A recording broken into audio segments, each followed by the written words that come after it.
Buenos días, mis queridos alumnos. Hablaremos en esta primera sesión de grabación sobre la prescripción liberatoria.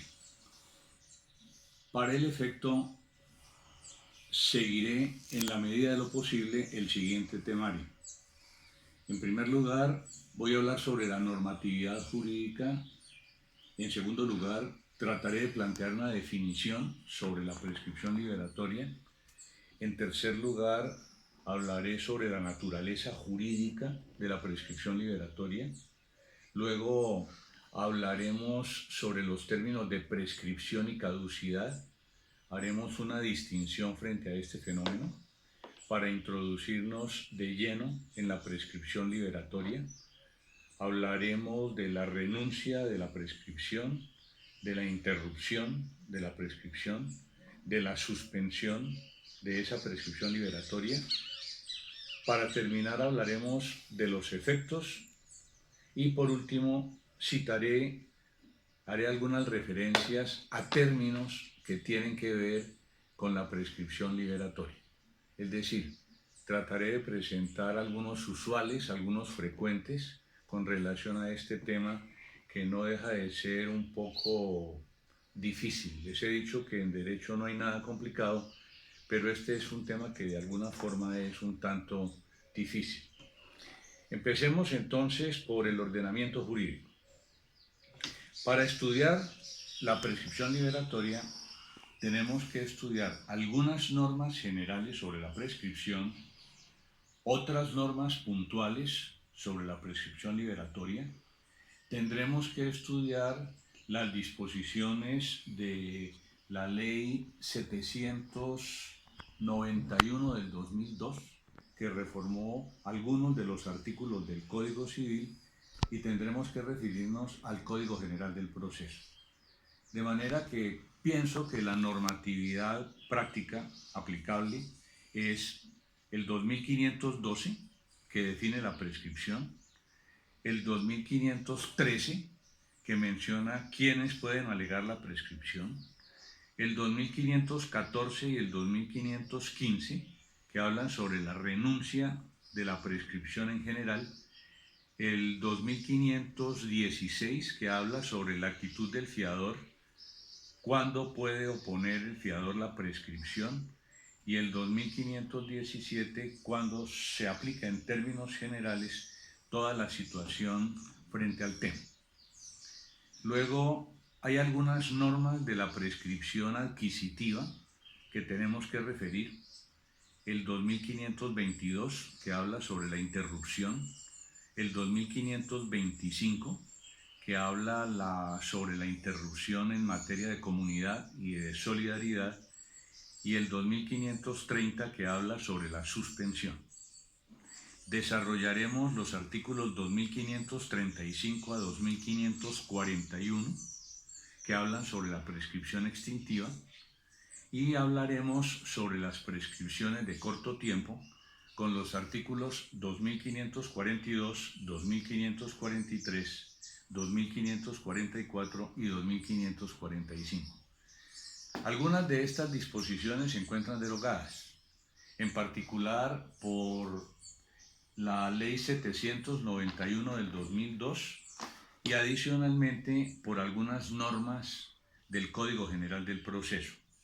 De manera que estudiaremos el artículo 94, el 95 y el 100 del Código General del Proceso y las normas de la Ley 791 del 2002. Tendrán ustedes en la cuenta, entonces, estas disposiciones como un marco normativo. ¿Recuerdan cuando hablamos de las obligaciones a plazo y a las obligaciones condicionales? Les dije que había normatividad en materia obligacional y normatividad en materia de asignaciones testamentarias.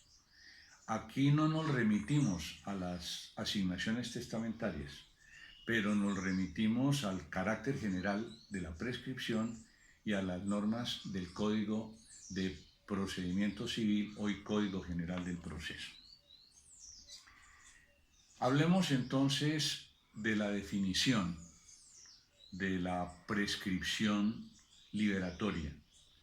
Y para introducirnos en ese tema, necesariamente tengo que presentar a ustedes la definición de la prescripción, que está consagrada en el artículo 2512 del Código Civil.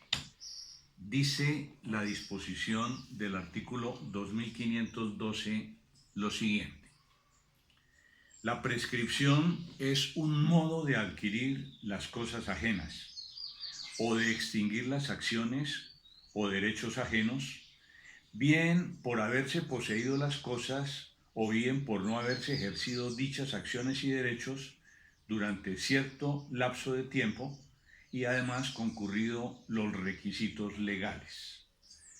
Dice el inciso segundo de 1512 que se prescribe una acción o derecho cuando se extingue por la prescripción. De manera tal que con esta definición nos adentramos en el tema del estudio de la prescripción. La prescripción tiene, por decirlo de alguna forma, dos valencias.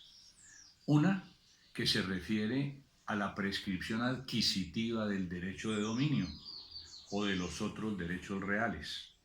Entran allí no solamente el dominio, sino el usufructo, el uso, la habitación, las servidumbres y el fenómeno de la sucesión por causa de muerte con la llamada acción de petición de herencia. Y la segunda valencia de la prescripción es la que hace referencia a la extinción de los derechos y a la extinción de las acciones. De manera que ustedes deben entender que ese fenómeno general de la prescripción comporta dos medidas, comporta prácticamente dos valencias. Uno, la usucapión, que es la prescripción adquisitiva del derecho de dominio o de otros derechos reales. Y la segunda, que es la prescripción extintiva.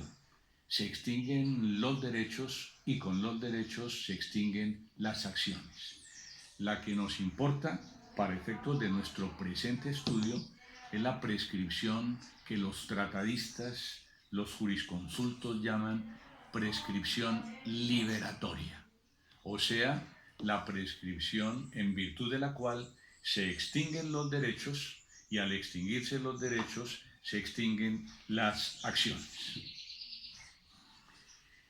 Desde el punto de vista de la usucapión, la prescripción es un modo de adquirir el derecho de dominio. Recuerden que tenemos 5 modos de adquirir el derecho de dominio que hemos estudiado en nuestro curso de bienes. Estamos hablando de la prescripción, estamos hablando de la ocupación, estamos hablando de la sucesión por causa de muerte, estamos hablando de la tradición y estamos hablando de la accesión. 5 modos de adquirir el derecho de dominio. Desde el otro punto de vista de la prescripción liberatoria, no tenemos sino un solo fenómeno, y es el fenómeno en virtud del cual la persona habilitada, generalmente el deudor, extingue el derecho que tiene el acreedor, y al extinguir el derecho que tiene el acreedor, inmediatamente se extingue la acción. Recordemos la dualidad en materia de obligaciones. Existe un acreedor, el acreedor tiene un derecho. Existe un deudor, el deudor tiene una carga. Y lo que hacemos con la prescripción liberatoria es poner en ejecución el fenómeno de la extinción del derecho. El 1625, que es la norma típica sobre la extinción de las obligaciones, dice que las obligaciones se extinguen por prescripción. Como en esa relación dual de la obligación tenemos derecho de una parte para el acreedor y tenemos carga de otra parte para el deudor, esa es la relación dual. Con la prescripción liberatoria se extingue el derecho y al extinguirse el derecho se extingue la potestad que tiene el acreedor. ¿Potestad de qué? De exigirle al deudor que cumpla la prestación, de manera que extinguido el derecho se extingue la obligación. Y ustedes tendrán que mirar, tendrán que entender que a la larga el fenómeno de la prescripción liberatoria comporta la extinción del derecho para el acreedor y la extinción de la acción que surge de ese derecho para el acreedor. Por ende, al final, lo que extinguimos es la obligación. Dentro del modo de extinguir los derechos, dentro de esa medida de la prescripción liberatoria, nosotros entendemos que los derechos particularmente son derechos patrimoniales. Hablamos de la obligación dineraria, en donde hay capital, hay intereses compensatorios, intereses moratorios, si el deudor está en mora, costos y gastos de transferencia, de manera que la prescripción liberatoria opera sobre las prestaciones de dar, opera sobre las prestaciones de hacer, opera, ¿por qué no?, sobre las prestaciones de no hacer cuando tienen contenido patrimonial. Si éstas tienen contenido patrimonial, entonces puede operar la prescripción liberatoria. Entendemos, por ejemplo, que las acciones de responsabilidad civil que tienen responsabilidad civil contractual y responsabilidad civil extracontractual pueden ser extinguidas por la prescripción liberatoria. Entendemos que si existe responsabilidad en los términos de las fuentes de las obligaciones consagradas en el 1494, contrato, cuasicontrato, delito, cuasidelito, promesa unilateral y ley, y aplicamos algunas de estas fuentes para el surgimiento de las obligaciones y por ende los derechos del acreedor, con la prescripción liberatoria se puede acabar, extinguir con estas situaciones jurídicas. Veremos más adelante cómo es muy importante tener en cuenta el carácter patrimonial, porque hay fenómenos en los cuales no opera la prescripción liberatoria. Si seguimos con detenimiento algunos tratadistas, podemos encontrar que muchos de ellos, doctrinantes, manifiestan a su turno que la prescripción no opera desde el punto de vista de la extinción solo sobre el fenómeno de la obligación con carácter patrimonial, sino que opera frente a acciones que de alguna forma representan esa situación también patrimonial. Podríamos entonces hablar, para aplicarlas dentro de esta situación liberatoria, las acciones tales como la nulidad, las acciones tales como la rescisión y la acción de resolución. De manera que el ámbito de la prescripción liberatoria es muy amplio. Opera no solamente sobre el fenómeno de las obligaciones con contenido patrimonial, de las obligaciones que se generan con motivo de la responsabilidad civil, contractual o extracontractual, sino también con multiplicidad de acciones. Y dentro de estas podremos citar la acción de nulidad, la acción de rescisión y la acción de resolución. Miremos cuál puede ser esa naturaleza jurídica, ese ámbito de la prescripción liberatoria. Al respecto, quiero manifestarles lo siguiente. Es una institución muy vieja, viene desde la época de los romanos, solo que los romanos no la consideraron como hoy la entendemos. Los romanos hablaron frente al fenómeno de la prescripción en la época clásica, distinta de la época más o menos contemporánea, a partir del emperador Teodosio, de unas formas con las cuales las obligaciones no se extinguían, sino que el deudor podía proponerla para paralizar la acción del acreedor. De manera que, en principio, desde esa época del derecho romano, entendemos que la institución de la prescripción liberatoria, desde el punto de vista de su naturaleza y desde el punto de vista de su origen, es más que cualquier otra cosa procesal. ¿Por qué motivo procesal? porque tiene por objeto extinguir las acciones por la prolongada falta de ejercicio del acreedor. De manera que desde este punto de vista, los romanos concibieron inicialmente la prescripción como un fenómeno estricto de derecho procesal. Permítanme que les lea lo que dice el profesor Lucrecio Jaramillo con relación a este tema. Dice don Lucrecio lo siguiente: en derecho antiguo, las obligaciones civiles no se extinguían por la prescripción, salvo alguna, como la de los fiadores, que se extinguía en 2 años. En cambio, las obligaciones de origen pretoriano, el derecho honorario, tenían una prescripción muy breve, de 1 año. En la época posclásica, la época a partir del emperador Teodosio II, se admitió que después de transcurridos 30 años, el deudor pudiera paralizar permanentemente la acción del acreedor. De manera que desde este punto de vista y desde la figura del derecho romano, entendemos que esa prescripción, antes que extinguir los derechos y antes que acabar las obligaciones, tenía como objeto paralizar la acción del acreedor. Lo dice Le Petit, lo dice Lucrecio Jaramillo, lo dicen la mayoría de los romanistas. Lo pueden encontrar ustedes en el Digesto, lo pueden encontrar ustedes en las Institutas de Justiniano. Entonces, podemos entender que desde el punto de vista de la naturaleza jurídica, una es la naturaleza jurídica de la prescripción adquisitiva del derecho de dominio o de los otros derechos reales. Y otra, la naturaleza jurídica de la prescripción extintiva, o sea, aquella que extingue las obligaciones.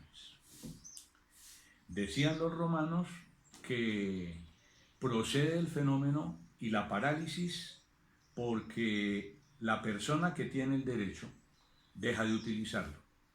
O sea, en materia de prescripción en el derecho real, se deja de utilizar ese derecho real, se deja de utilizar la cosa, permitiendo que otra persona la posea como señor y como dueño por un largo término.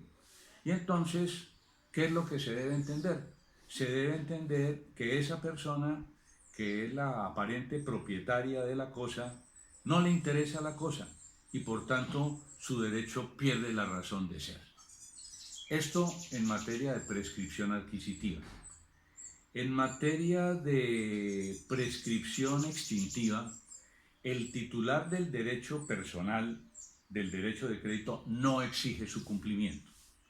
Al no exigir el cumplimiento, no le importa el efecto ni de la obligación de dar, ni de la obligación de hacer, ni de la obligación de no hacer impuesta a su favor.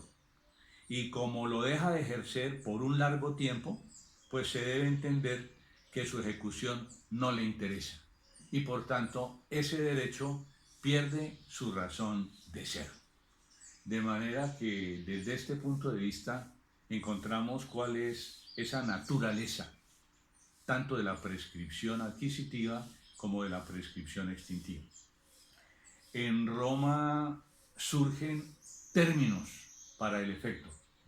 Si ustedes van al Digesto, en el libro 46, encuentran en la práctica que el Digesto menciona algunos términos para ejercicio de las acciones. Los encuentran, no en el libro 46, sino en el libro 44.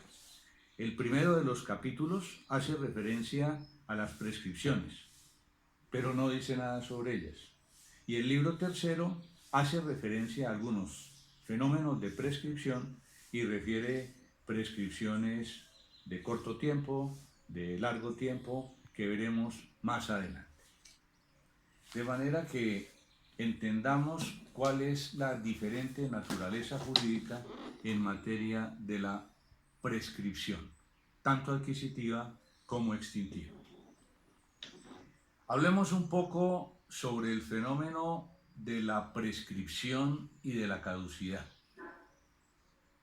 Si consideramos con los romanos que lo que efectúa inicialmente la prescripción es la parálisis de la acción que tiene el acreedor, pues es muy importante hacer la referencia y hacer la distinción entre la prescripción y la caducidad.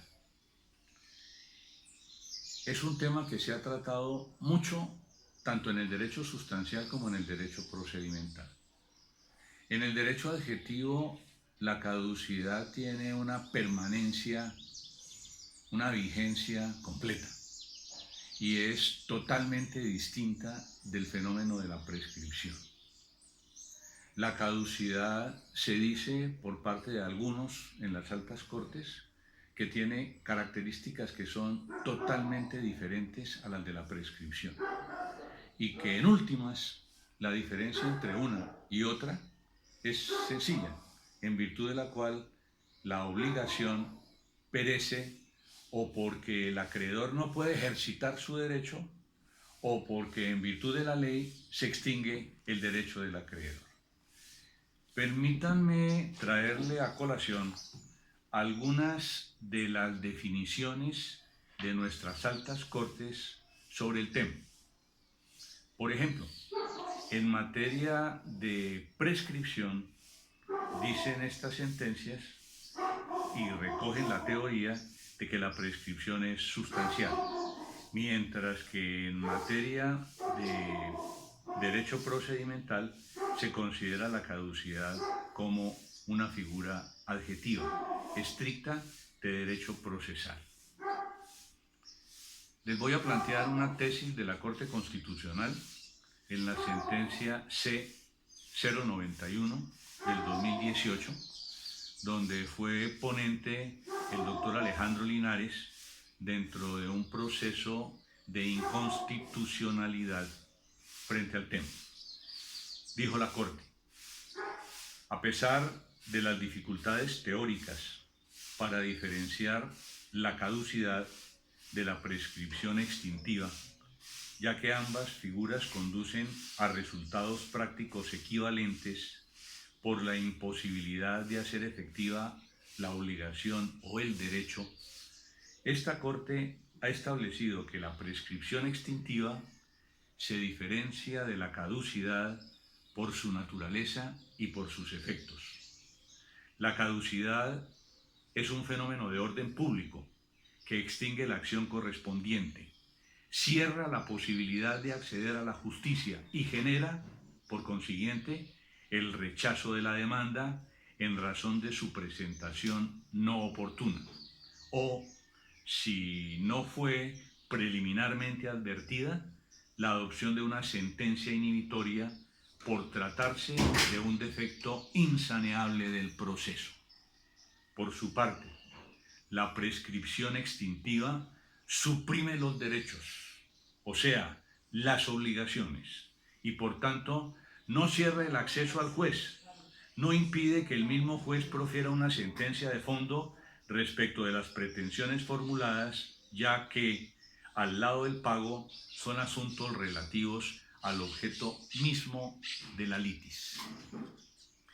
Fíjense ustedes cómo la Corte Constitucional hace la diferencia entre la prescripción extintiva y la caducidad. Planteo a continuación una tesis del Consejo de Estado en una sentencia donde fue ponente el magistrado Mauricio Fajardo, sentencia número 30566. Dice: en efecto, se trata de dos instituciones jurídicas diferentes. La caducidad se refiere a la extinción de la acción, mientras que la prescripción a la del derecho.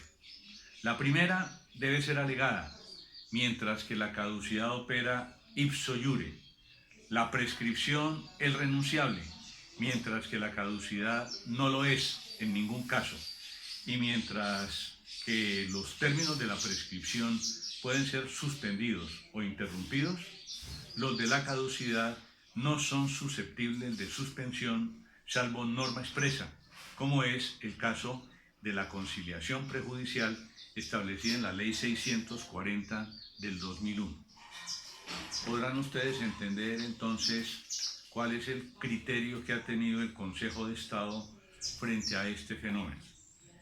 Existen multiplicidad de sentencias del Consejo de Estado que refieren sobre el mismo tema. Pueden ustedes consultar una sentencia de julio 9 del 2015 de la sección segunda, siendo consejera ponente la doctora Sandra Lisset Ibarra Vélez, en el proceso 000-201-334-601, que refiere prácticamente lo mismo sobre el tema. De manera que son distintas tanto la naturaleza como los efectos de la prescripción liberatoria y de la caducidad. Como lo que nos comporta en este momento frente al fenómeno del estudio es el de la prescripción liberatoria, adentrémonos en el estudio del tema. Y para este fenómeno, pues partamos de la base de la norma que regula la prescripción liberatoria, que no es otra que el artículo 2535 del Código Civil. Dice: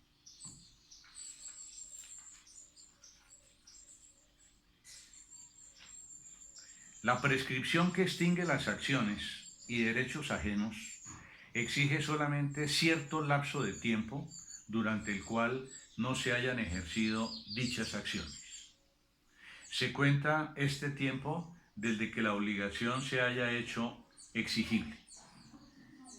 De manera que de la prescripción del artículo 2535 podemos encontrar cuáles son sus elementos para distinguir cómo opera el fenómeno.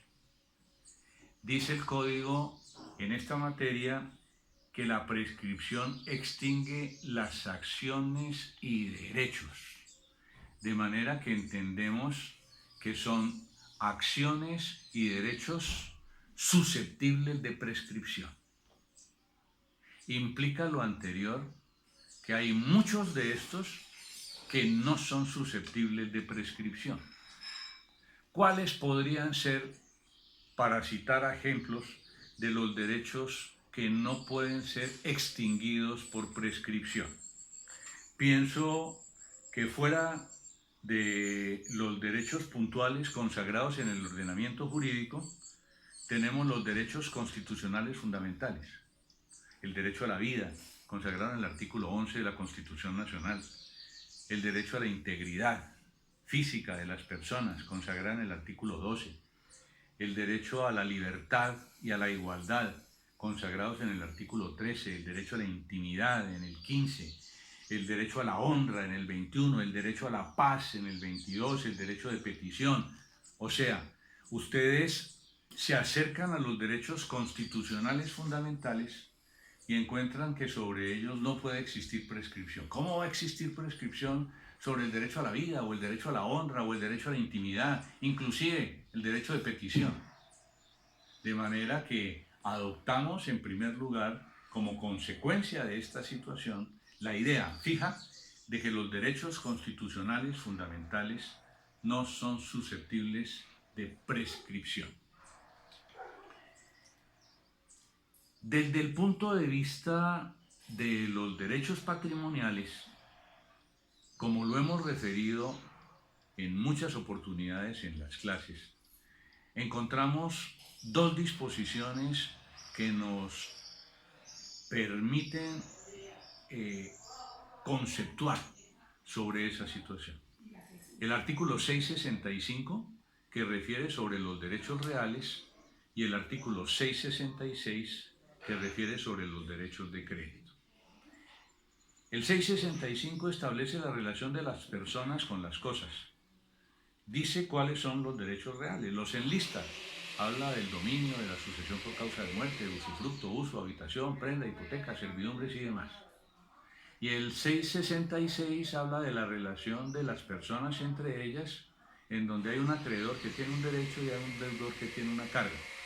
De manera que desde ese punto de vista distinguimos cuáles podrían ser los derechos patrimoniales no susceptibles de prescripción desde el punto de vista del fenómeno real y desde el punto de vista del fenómeno patrimonial. Como lo que nos interesa en esta descripción del artículo 2535 es la prescripción liberatoria, entendemos que algunos derechos patrimoniales no son susceptibles de esa prescripción, tales como, por ejemplo, el derecho del comunero a obtener la división, que está consagrado en el artículo 1374 del Código Civil colombiano. El derecho del propietario del predio dominante a pedir el deslinde, que está consagrado en los artículos 900 y 904 del Código Civil. O el derecho del comunero a pedir la división o el deslinde, tal como les dije, consagrado en el 1374. No podemos ejercer la prescripción liberatoria sobre los bienes de uso público.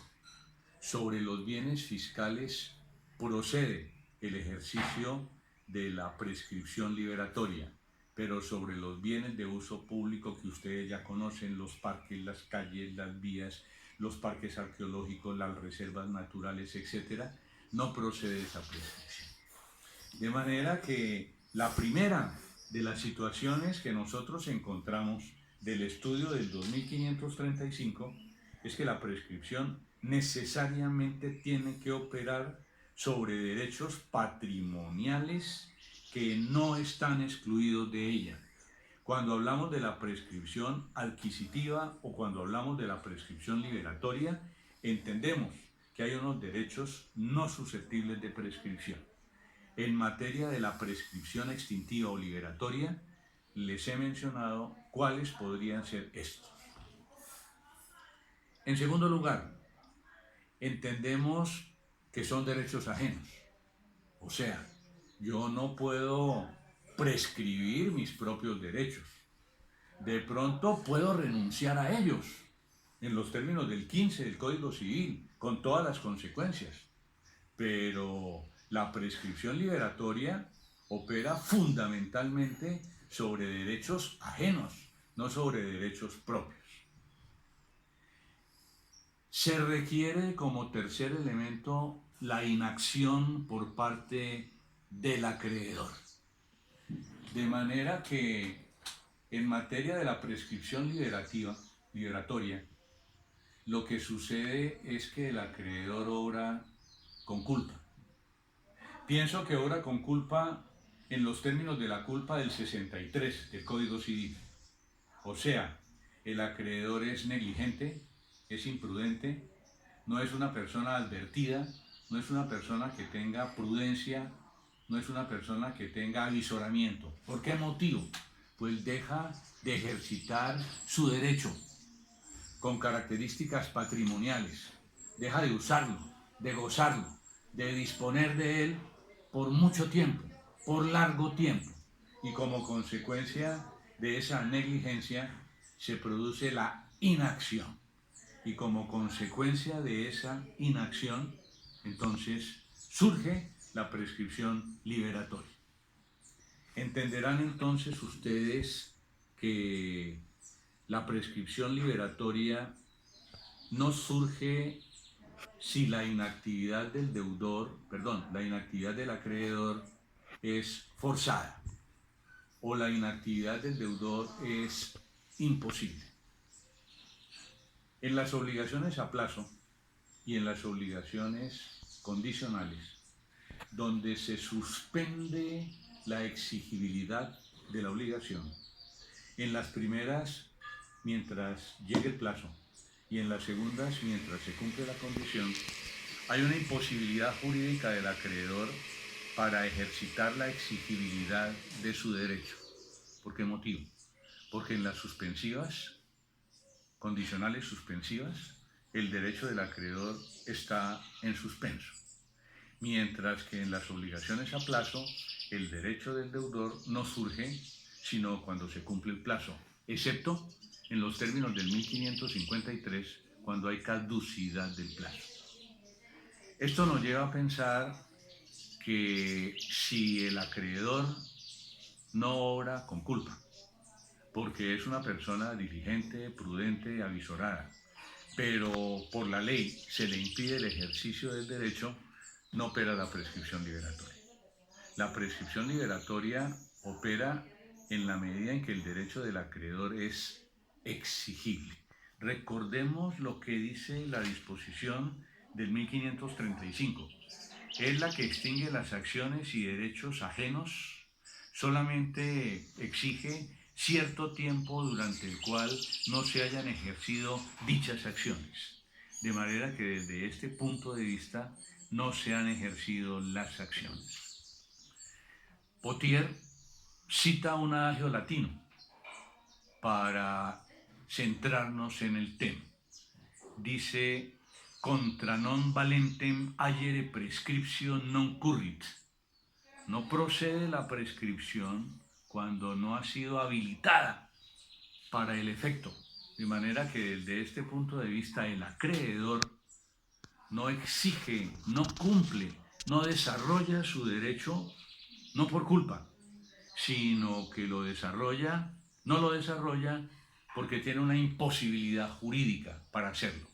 Hay plazo en las obligaciones a plazo, hay condición en las obligaciones condicionales y de alguna forma en las obligaciones modales el modo impide que se cumpla de forma distinta a lo convenido con la prestación. Por último, de la lectura del 2535 nos surge como característica de la prescripción liberatoria el transcurso del tiempo. Dice la norma que es la inejecución del acreedor acompañada del transcurso del tiempo. De manera que no basta la inejecución por parte del acreedor. Se requiere que esa inejecución sea una inejecución que se prolongue en el tiempo, que tenga un lapso, que tenga una duración en materia de tiempo. No es instantánea, porque la ley fija las medidas de tiempo para la prescripción liberatoria. Se hizo desde la época de los romanos. Así los romanos consideran que la prescripción se utilizaba para paralizar la acción del acreedor.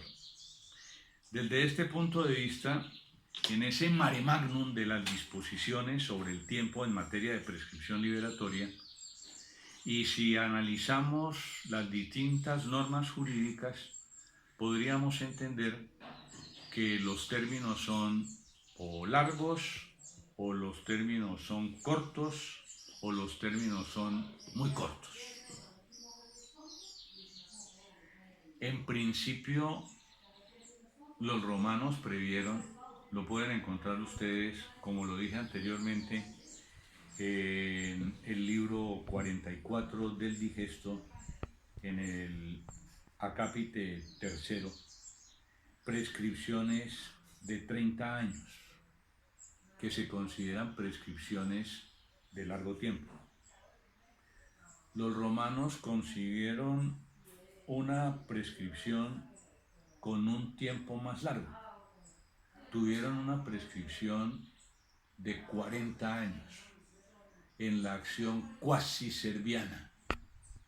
Esa acción era una acción que se daba o que se conocía también como el nombre de acción hipotecaria, para impugnar los derechos del acreedor hipotecario y del acreedor prendario, porque en Roma esa acción cuasi serviana se daba tanto para el fenómeno de la hipoteca sobre bien mueble, sobre bien mueble con la tradición, o sobre bien inmueble, acción hipotecaria sin la tradición, y tenía 40 años. De manera que podemos encontrar en la normatividad de los romanos prescripciones de 30 años y prescripciones de 40 años. Era casi como una sanción. Ustedes se alcanzan a imaginar una persona que no ejerza sus acciones durante 30 años, casi el término de una generación, casi la mitad de la vida de una persona, y sobre 40 años, igual. De manera que ellos concibieron esas prescripciones. También concibieron prescripciones decenales, prescripciones de 5 años, prescripciones de 3 años, de manera que podemos nosotros decir que en esta materia del transcurso del tiempo, las normas son muchísimas y encontramos prescripciones que desde el punto de vista del tiempo hablan de días, hablan de meses y hablan de años. Las prescripciones usuales, ya no de 40 sino de 30 años, en la época remota, hoy por hoy fueron reducidas primero a 20 años. Prescripciones treintenarias reducidas a prescripciones veintenarias, de 30 años a 20 años. Hoy por hoy, en nuestra legislación, con la ley 791 del 2002, esos términos de las prescripciones veintenarias fueron reducidos a prescripciones de 10 años. Abandonamos esos conceptos antiguos de prescripciones con tan largo tiempo y mantenemos hoy por hoy, en los términos de la ley 791 del 2002, prescripciones con un término máximo de 10 años que veremos más adelante. Dice la disposición del artículo 2536 sobre prescripción ordinaria y dice sobre la prescripción ejecutiva, y luego el 2537 sobre la acción hipotecaria y el 2538 sobre la prescripción adquisitiva, etcétera, etcétera, normas que estudiaremos más adelante cuando tratemos los temas pertinentes. Dediquémonos a hablar ahora sobre la renuncia de la prescripción. ¿Será que por voluntad de las partes, el acreedor y el deudor, se puede renunciar a la prescripción? ¿Será que la prescripción opera ipso iure, por el solo derecho, o sea, sin contar para nada con la voluntad del deudor? ¿Será que el acreedor, si va a renunciar a la prescripción, tiene que llamar al deudor y decirle: oiga, deudor, voy a renunciar a la prescripción en su favor, de manera que acepte esa renuncia? ¿Será que esa es la medida para que opere la renuncia de la prescripción? O sea, tenemos dos temas álgidos en materia del fenómeno de la renuncia de la prescripción. Uno, conocer en qué consiste. Y dos, saber si esa prescripción, si esa renuncia a la prescripción opera por la sola voluntad del acreedor en concurrencia con la voluntad del deudor, si opera ipso iure o si opera como un fenómeno de orden público. En primer lugar, ¿en qué consiste la renuncia de la prescripción? Consiste en que el acreedor renuncia a ejercitar el desarrollo de su derecho de crédito o el desarrollo de su derecho patrimonial. ¿Por qué motivo? Porque él, que es amo de sus derechos renunciables, no puede renunciar a los derechos de los demás. En los términos del artículo 15 del Código Civil, se puede renunciar a los derechos con tal de que solo miren al interés del renunciante y no al interés de otra persona. De manera que yo puedo renunciar a mis derechos y, como lo he explicado en otras cláusulas, no puedo renunciar a los derechos de Natalia, ni puedo renunciar a los derechos de María Paula, ni puedo renunciar a los derechos de otras personas. solamente puedo renunciar a 1000 derechos cuando están instituidos en mi favor y no constituyen derechos instituidos en favor de los demás. El fundamento jurídico de la renuncia de la prescripción lo tenemos en el artículo 15 del Código Civil. ¿En qué medida? En el artículo 15 del Código Civil. En la medida en que se puede permitir la renuncia de los derechos de una persona que es acreedora.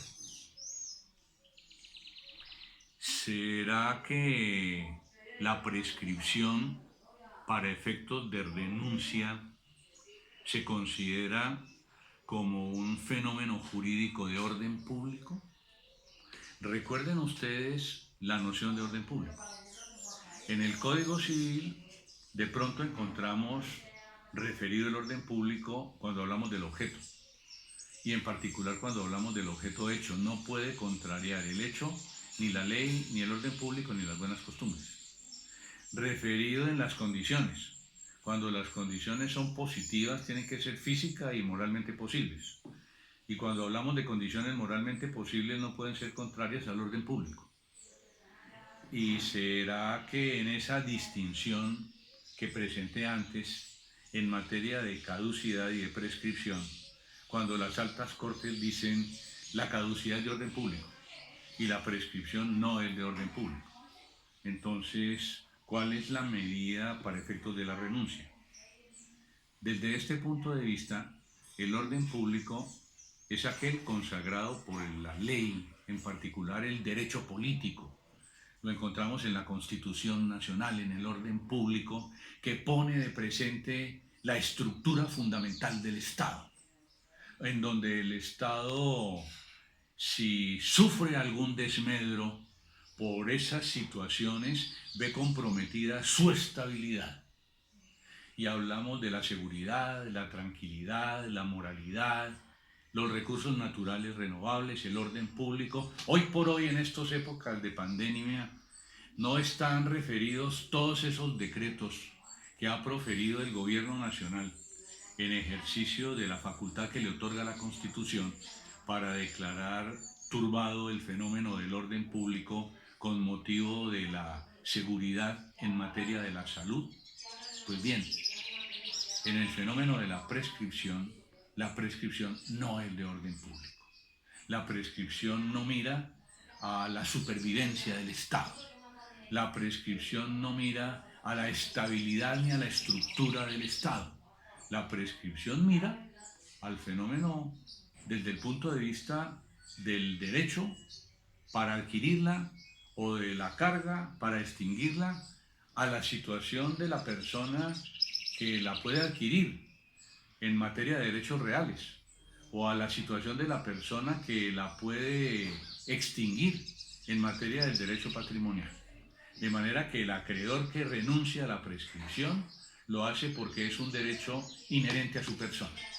Lo hace porque lo puede renunciar en los términos del 15 del Código Civil. Lo hace porque la prescripción no constituye fenómeno de orden público.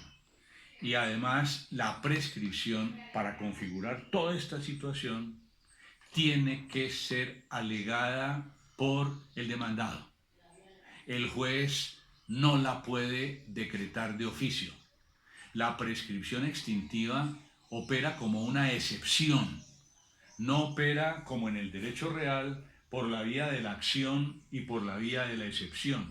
La prescripción liberatoria opera desde el punto de vista de la excepción, de manera tal que el acreedor la puede renunciar. Si el acreedor quiere, la puede renunciar. Lógicamente, tiene que tener derecho dispositivo. No la puede renunciar si es un acreedor que no tiene la libre administración de sus bienes. No la puede renunciar si es un acreedor que es un incapaz absoluto o que es un incapaz relativo.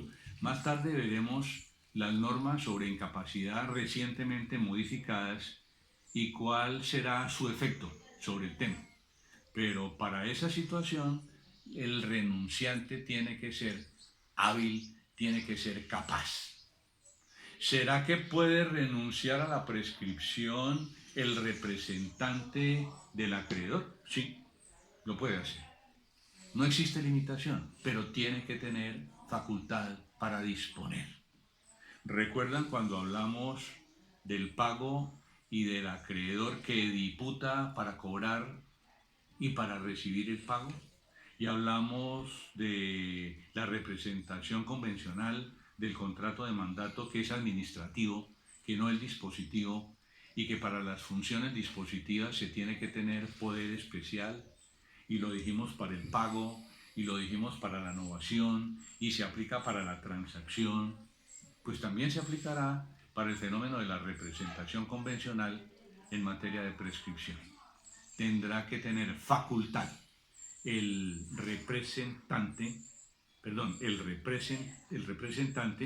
para que pueda renunciar a la prescripción por la persona que está representando.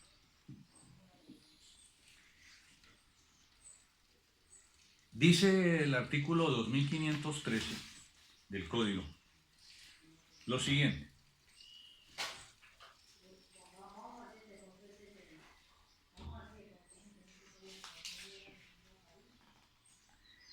el que quiera aprovecharse de la prescripción debe alegarla. El juez no puede declararla de oficio. De manera que desde este punto de vista, lo que sucede al respecto es que cuando el demandado pretende alegar la prescripción, tiene que hacerlo solamente en las oportunidades previstas por el Código de Procedimiento Civil, hoy Código General del Proceso, para hacerlo. Lo podrá hacer cuando se le notifica el auto admisorio de la demanda en los procesos declarativos y puede proponer excepciones. Lo podrá hacer cuando se le notifique el mandamiento de pago en los procesos ejecutivos y se le da el término de los 10 días para proponer excepciones. ¿Qué sucede si la persona que es demandada por el acreedor, habiendo transcurrido los tiempos para el ejercicio de la acción liberatoria, por decir algo, mi secretaria, con quien tengo un contrato de naturaleza laboral a término indefinido, rompí el contrato, la despedí porque me descuidó los términos judiciales dentro de los estados que debe revisar todos los días en los juzgados? No los revisó y como consecuencia de ese fenómeno terminé el contrato, la despedí y rompí la relación unilateral sin justa causa. Por lo menos no estaba esa dentro del contrato. En los términos del artículo 488 del Código Sustantivo del Trabajo, la prescripción que extingue los derechos laborales tiene un término de 3 años. De manera que el trabajador que ha sido injustamente despedido por parte del empleador tendrá que proponer la acción de responsabilidad laboral para que se le paguen los sueldos, los salarios, todos los fenómenos de la relación de trabajo dentro de los 3 años siguientes al momento en que se hace exigible esas prestaciones. Y mi secretaria que despedí no me demanda ni en el primer año, ni en el segundo año, ni en el tercer año, y me demanda al cabo del 4.º año. ¿Qué sucede con el fenómeno de la prescripción? En los términos de la norma del 2513 que leímos, se tiene que alegar la prescripción. Yo, que soy el empleador, yo que fui quien rompí la relación unilateral sin justa causa, porque la despedí y he sido demandado por ella, tengo que proponer la prescripción. De manera que el momento para hacerlo lo establece el Código Procesal del Trabajo. Tendré que presentarla primero con la contestación de la demanda, eventualmente en la primera audiencia de trámite, pero como se han modificado los fenómenos procesales en materia laboral, entonces tengo que presentarla con la contestación de la demanda. ¿Qué sucede si no la presento en ese momento? ¿O qué sucede si no la presento dentro de los 10 días subsiguientes a la notificación del mandamiento de pago en un proceso ejecutivo? Pues no estoy poniendo de presente mi derecho. No estoy diciéndole al juez, me libero de esa obligación.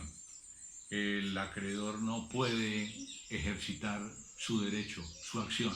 ¿Por qué motivo? Porque está prescrita. Tengo que alegarla.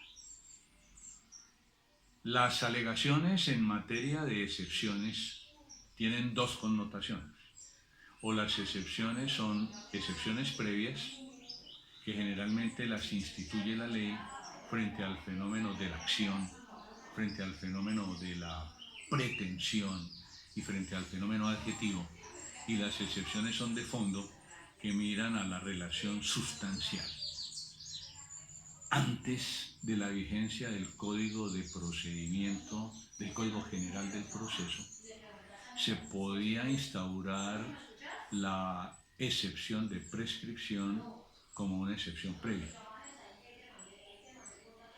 Hoy por hoy, con el Código General del Proceso, no se puede proponer como previa esa excepción. Antes, la Ley 1395 del 2010 permitía proponer como previa la excepción de prescripción. Hoy por hoy no se puede proponer como previa la excepción de prescripción. Miremos lo que dice el Código de Procedimiento, el Código General del Proceso al respecto. Hablamos del artículo 100. Dice excepciones previas. Salvo disposición en contrario, el demandado podrá proponer las siguientes excepciones previas dentro del término de traslado de la demanda, y enlista algunas, en particular 12. El último inciso en el código anterior, Código de Procedimiento Civil, decía que también podrán proponerse como previas las excepciones de cosa juzgada, transacción, caducidad de la acción, prescripción extintiva y falta de legitimación en la causa. Cuando el juez encuentre probada cualquiera de esas excepciones, lo declarará mediante sentencia anticipada. Ese texto era un texto de la Ley 1395 del 2010. Ese texto desapareció del actual Código General del Proceso, o sea, fue subrogado, y como fue subrogado, no se aplica. La excepción de prescripción no es una excepción previa dentro del proceso civil. La excepción de prescripción tiene que proponerse en los términos de lo que dice el artículo 2513 y adicionalmente tiene que proponerse como una excepción de fondo. El juez examinará si se dan los requisitos, examinará si se dan los presupuestos, y si encuentra que esos presupuestos existen, que están probados, que efectivamente se dan, la decretará. De resto no la puede decretar de oficio. De manera que desde ese punto de vista de la renuncia, de la prescripción, podemos entender esa situación. Dice la disposición del artículo 2514 del Código Civil que no puede renunciar a la prescripción sino el que puede enajenar. De manera que esta disposición del artículo 2514, que nos lleva a declarar en forma clara, valga la redundancia, que el acreedor puede renunciar si tiene la posibilidad de enajenar y tiene la libre administración de sus bienes, nos confronta con lo siguiente. ¿Será que para que se pueda renunciar a la prescripción tiene que estar consumada? ¿O será que se puede renunciar a la prescripción antes de consumarse la prescripción? En términos generales se expresa la ley que para que el acreedor pueda renunciar a la prescripción requiere que la prescripción esté consumada. No se puede renunciar a la prescripción cuando ésta no está consumada. Si bien es cierto que la renuncia es un derecho, ese derecho tiene que estar completo, tiene que estar claro y tiene que estar categórico. Significa lo anterior que frente a la expresión y a la categoría de ese derecho, si el acreedor todavía está pendiente del plazo para interrumpir la prescripción, porque lo puede hacer en los términos de la ley, podría hacerlo, pero esa interrupción no implica una renuncia, sino que implica solo, lo veremos más adelante, el término de interrumpir la prescripción. El acreedor puede renunciar a la prescripción cuando ésta está consumada. De la lectura del 2514 se infiere que no puede renunciar, no se puede dar de manera anticipada esa renuncia. Lo que sucede es que si el deudor en el interregno reconoce la deuda o pide el plazo o se da el fenómeno de la interrupción, pues entonces podríamos advertir que hay una situación diferente entre la renuncia y la interrupción de la prescripción. La renuncia puede ser expresa o puede ser tácita. ¿Qué implica el fenómeno de la renuncia expresa?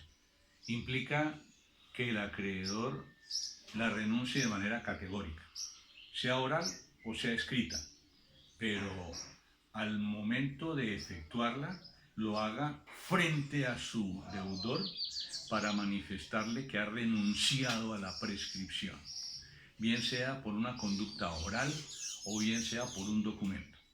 Esa renuncia es una renuncia expresa. Dice que se puede dar una renuncia tácita de la de la prescripción, en la medida en que se demande, pero esa demanda sea de alguna forma inepta y esa demanda sea de alguna manera no próspera. Por consiguiente, al final, la sentencia desestimará o dirá que hay una ineficacia en materia de la interrupción de la prescripción y que por tal motivo operará la caducidad. Hablemos entonces de los términos de la interrupción de la prescripción. El concepto implica que en materia de prescripción liberatoria se interrumpe, vale decir, se corta la continuidad de la pretensión en el tiempo, con base en lo dispuesto por el 2539. ¿Qué dice la disposición del 2539? La prescripción que extingue las acciones ajenas puede interrumpirse ya sea naturalmente o ya sea civilmente. Se interrumpe naturalmente por el hecho de reconocer el deudor la obligación, ya sea en forma expresa o ya sea en forma tácita.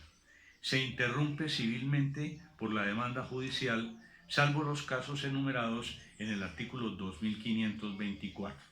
Solo que esa disposición del artículo 2524 ha sido derogada por el Código General del Proceso y antes por el Código de Procedimiento Civil. De manera que podemos entender que la prescripción liberatoria se interrumpe por parte del acreedor de dos formas. Se interrumpe o bien de manera natural o bien de manera civil. ¿Cuándo se interrumpe de manera natural? Cuando el deudor reconoce en forma expresa o reconoce en forma tácita la obligación.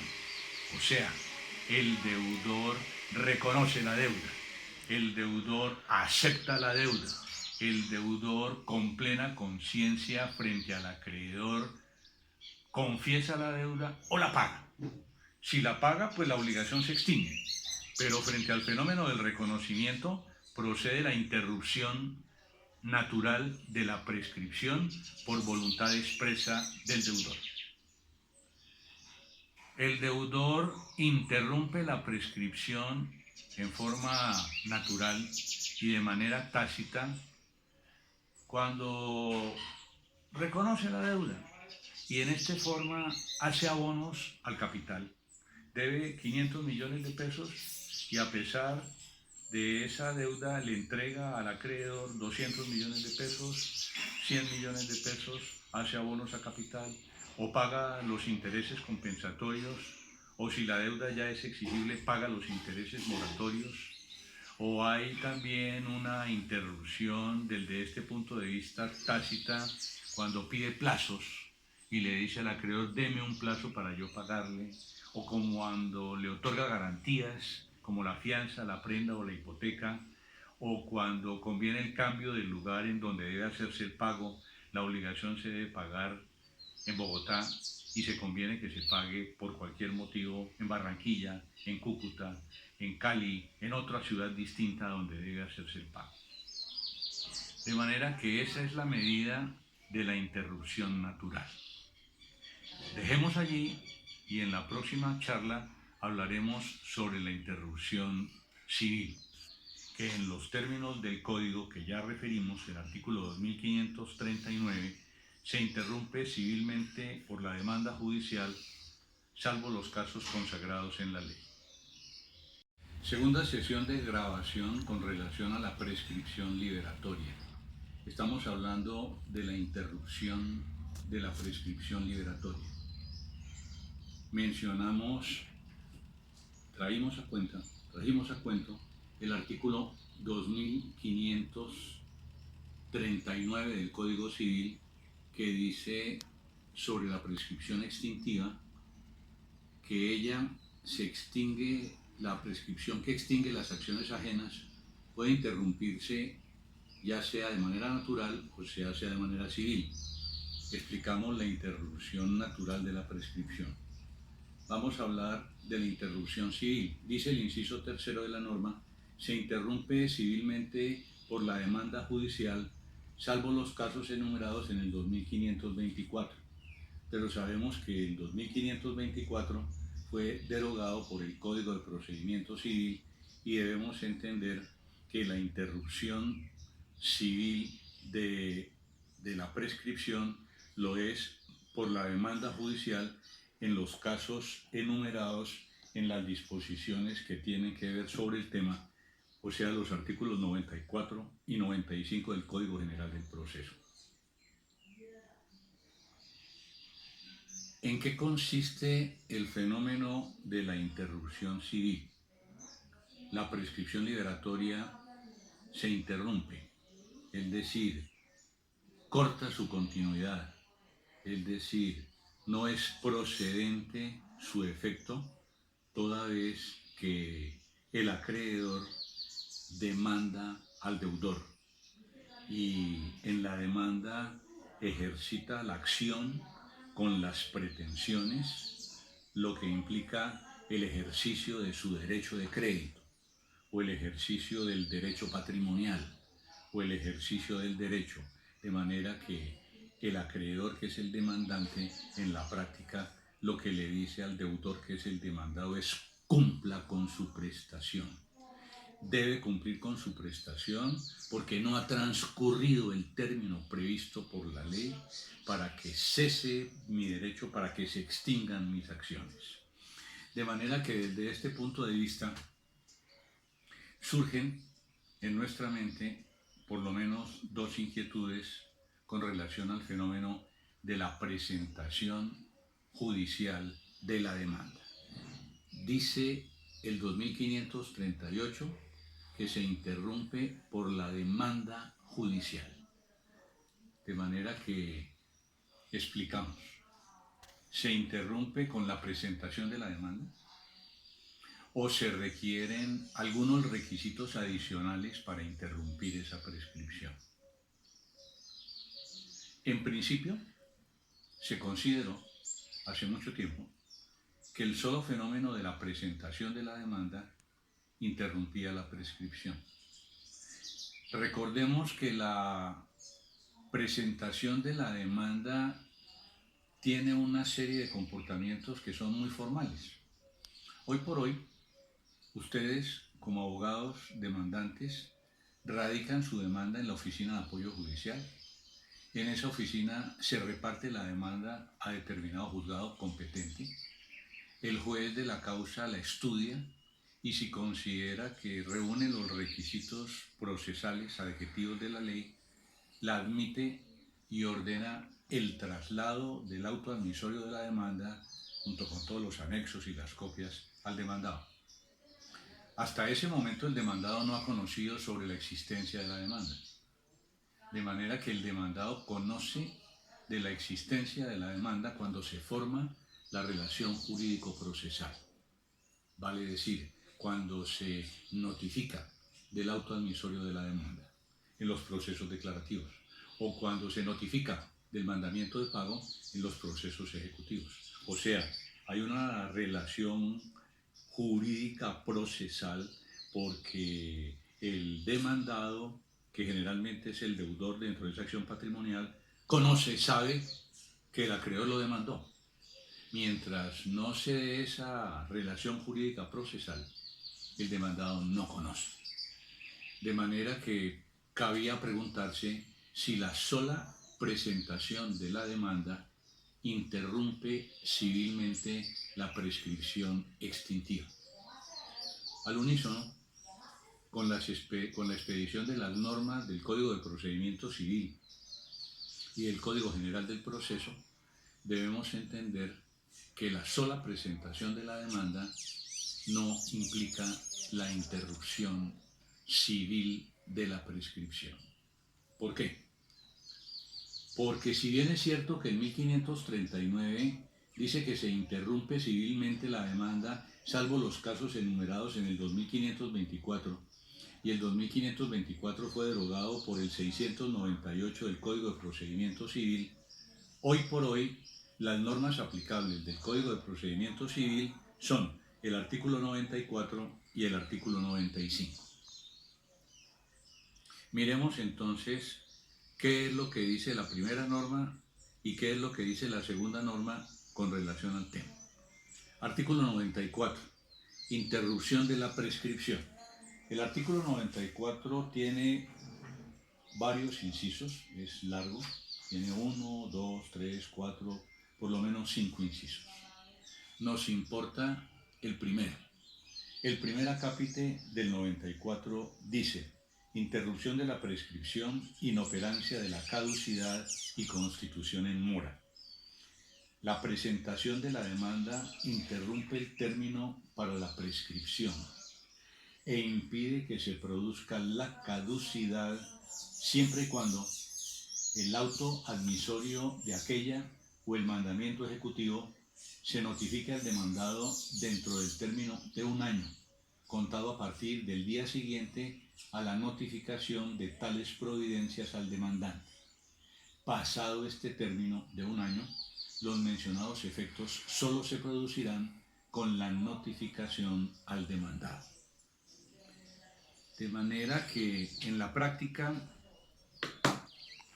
el artículo 94 del Código General del Proceso impone al acreedor, que es el demandante, dos cargas. La primera, la demanda, y la segunda, las diligencias para notificar al demandado.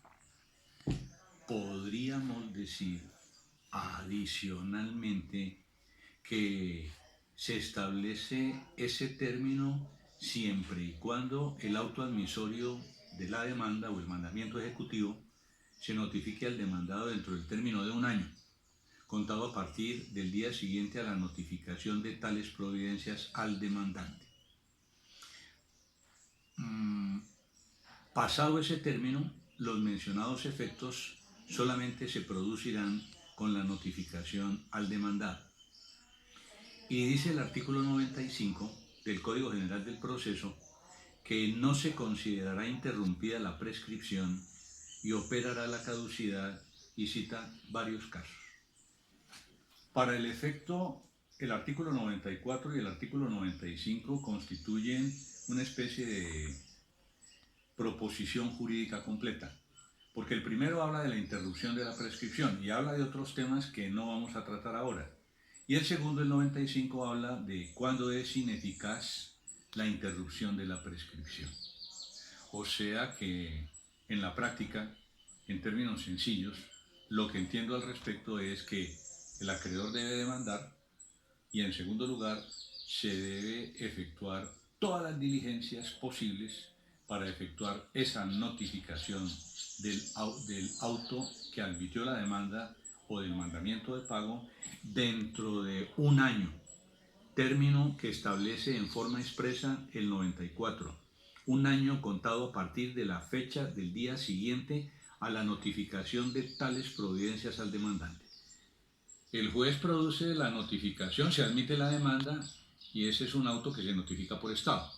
Y a partir de ese momento en donde el juez le dijo al demandante, estoy admitiendo su demanda, corre el término de un año para que el demandante cumpla con todas las gestiones habidas y por haber que establece el Código de Procedimiento General del Proceso para que se constituya la relación jurídica procesal. De manera que si el fenómeno es de una acción ejecutiva a través de un proceso ejecutivo, con una acción ejecutiva, con una acción cambiaria, lo que dicta el juez es un mandamiento de pago.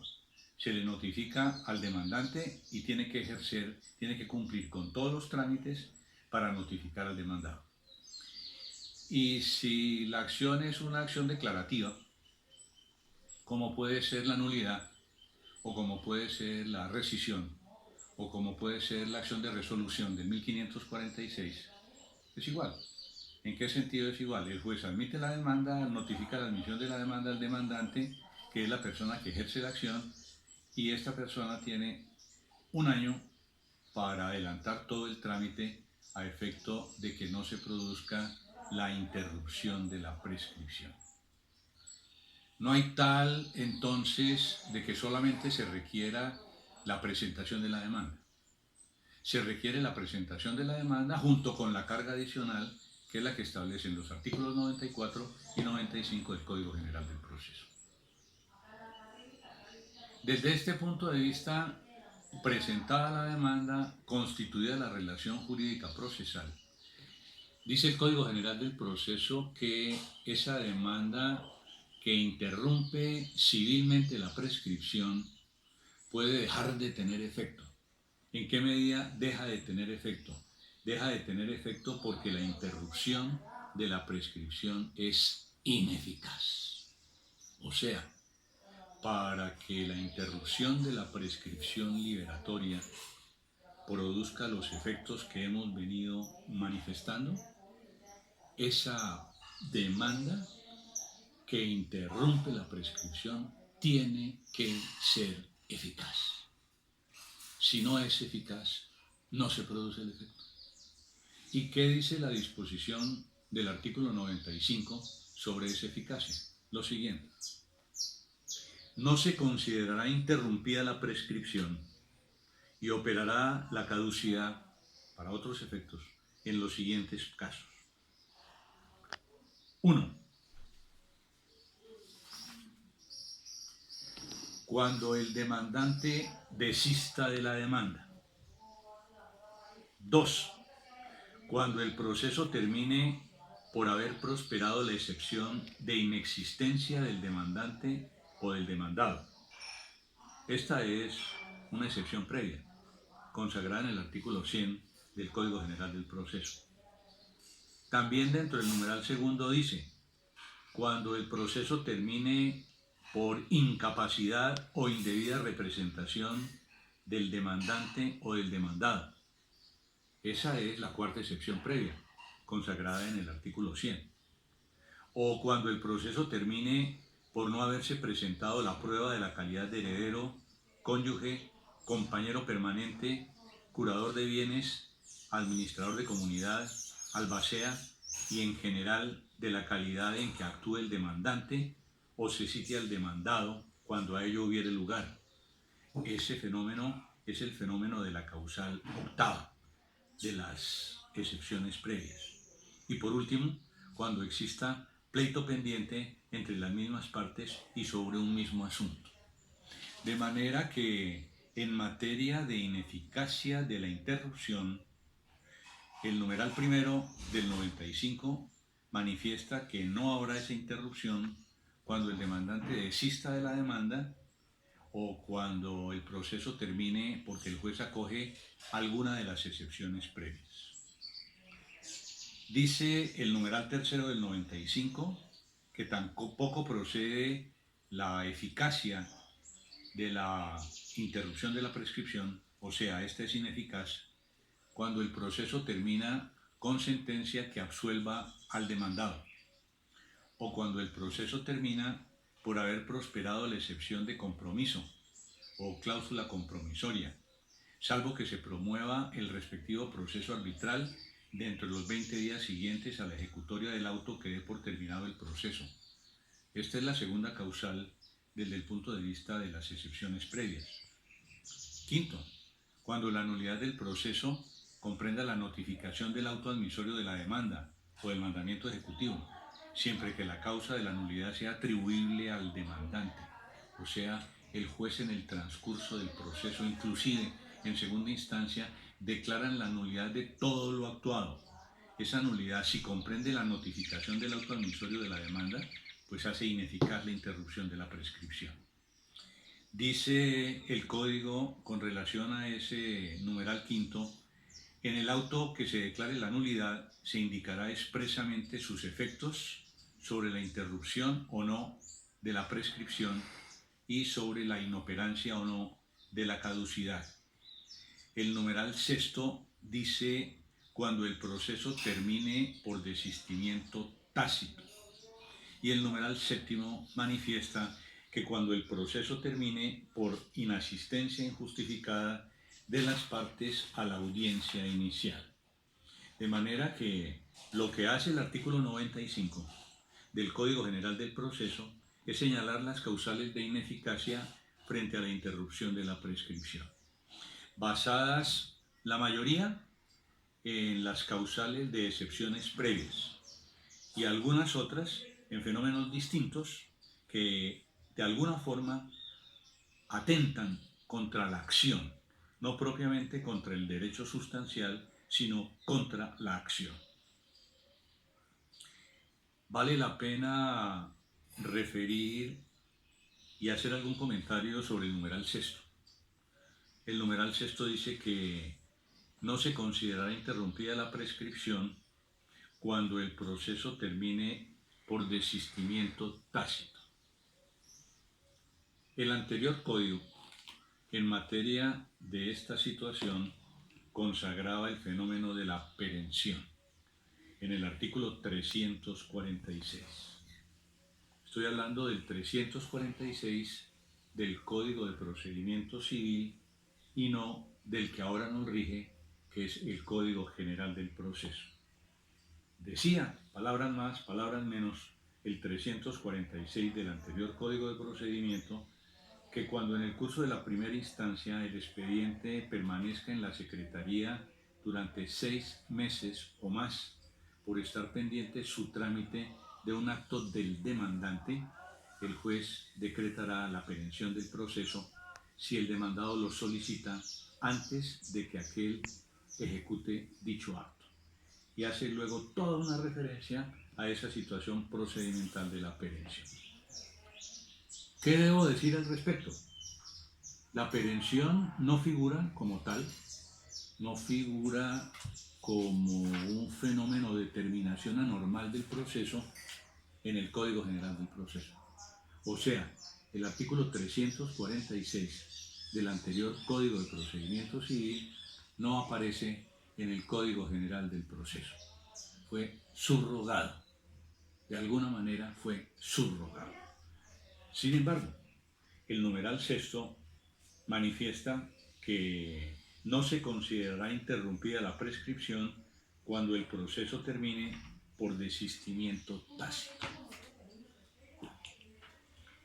Frente a la figura del desistimiento tácito, tenemos una gran controversia jurídica, porque es un desistimiento que efectúan ambos contratantes. Estamos hablando de la desistencia de los contratos, ambos contratantes, y que lo hacen en forma tácita, o sea, no lo hacen en forma expresa. Implicaría entonces, por ejemplo, ir donde el juez de la República, uno de los contratantes, y decirle al juez: juez, celebré determinado contrato, compraventa. Juez, ese contrato de compraventa fue un contrato incumplido de mi parte. Juez, ese contrato de compraventa fue incumplido de la otra parte. O sea, incumplimos el comprador como el vendedor, pero no lo manifestamos en forma expresa, de manera, señor juez, que declare la desistencia tácita del contrato. No es la invalidez del contrato, porque ambas partes no concurren a decretar la invalidez. No es la resolución del contrato, porque en la resolución hay uno cumplido y hay otro incumplido. No hay